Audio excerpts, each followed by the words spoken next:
जय जगन्नाथ गोटे बहुत ही कमाल साइफाई थ्रिलर चलचित्र द ब्लैक होल विषय आज आम मैंने जानवा पाइबा। तो आमर कहानी आरंभ होउछि चार्ली जे चलचित्र मुख्य चरित्र होता है। आउ से ऑफिस रे बहुत राति जाए काम करुए, माने तार काम करिवार समय राति रे थाए। आउ से काम ही करुए। से देखुछि कि प्रिंटर मेसिन ठीक से काम करूना। से प्रिंटर मेसिन रो बटन को बारंबार दबाइबाकू लगे। आउ से प्रिंटर मेसिन को निज गोड़े भी मारे। पर से प्रिंटर मेसिन को देखे जो गोटे कागज बाहर जो गोटे कला रंगर गोलेटे थाए। ऑफिस काम जो चार्ली प्रथम विरक्त थाए। आउ ए कला रंगर कागज को देखि आहरी भी अधिक रागिबाकू लगे। से प्रिंटिंग मेसिन को खोली संधान करे काले प्रिंटिंग मेसिन ने किछि खराब तो नहीं। चार्ली जेबे प्रिंटिंग मेसिन खोले से देखे प्रिंटिंग मेसिन तो सब किछि ठीक अछि। आउ ए तो बहुत भलो भाबरे काम करूछि जेमिति काम करबा कथा। तापरे चार्ली कप रे थिबा कॉफी को पुणी पीबाकू लगे, कारण चार्ली बहुत विरक्त हो जाई थाए। कॉफी पीबा परे से ग्लास टी को कागज ऊपर रखि दे, किंतु से देखे कॉफी ग्लास टी कागज भीतर को चली जाउछि। माने से कागज रे जेउ गोलाकार होइतिला ता भीतर को ग्लास पळै।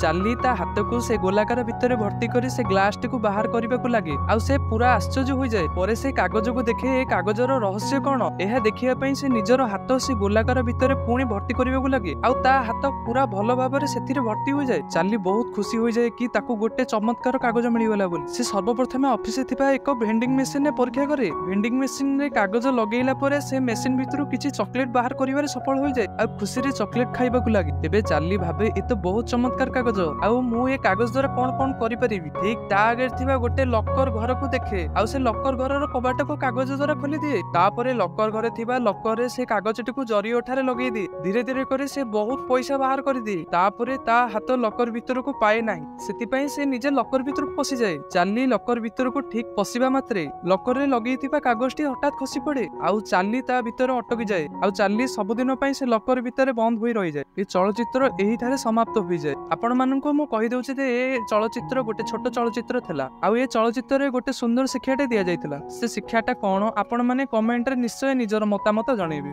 आउ जदि मु एक्सप्लेन कला बेले जदि किछ मु भूल कहि देछि तो कमेंट रे निश्चय जणेबी। रहिली जय जगन्नाथ।